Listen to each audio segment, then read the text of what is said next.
600 ग्राम beef कीमे में एक एक टीस्पून नमक, लाल मिर्च और कुटा हुआ धनिया, एक छोटी प्याज, 3 पतली हरी मिर्चें, 1 टीस्पून सफेद जीरा, 4 से 5 लौंग, 1 इंच अदरक का टुकड़ा और 5 लहसुन की कलियां ग्राइंड करें और कीमे में शामिल कर दें। हैंडफुल हरा धनिया और 2 टेबलस्पून बेसन डालकर अच्छी तरह मिक्स करें। गोल गोल कोफ्ते के बॉल बनाएं और थोड़े से ऑयल में शैलो फ्राई कर लें।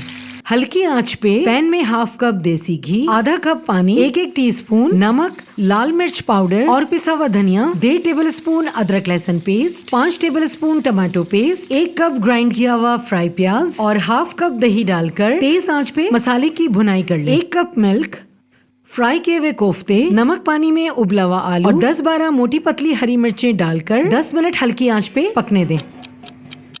मसाले में घी ऊपर आने लगे तो 2 टीस्पून गरम मसाला पाउडर, 3 टेबलस्पून दही में 3 टेबलस्पून मिल्क, 1/4 टीस्पून जाफरानी रंग और 1/4 टीस्पून केवड़ा वाटर डालकर मिक्स करें और आधा कोरमे में शामिल कर दें। 2.5 कप 90% उबले हुए बासमती चावल की तय लगा दें। 1 टीस्पून गरम मसाला पाउडर, लेफ्ट ओवर दूध दही का मिक्सचर, हैंडफुल फ्राई प्याज और 3 टीस्पून देसी घी डालकर फॉइल से कवर करें, ढकना लगाएं और तवे के ऊपर डेगची को रख दें।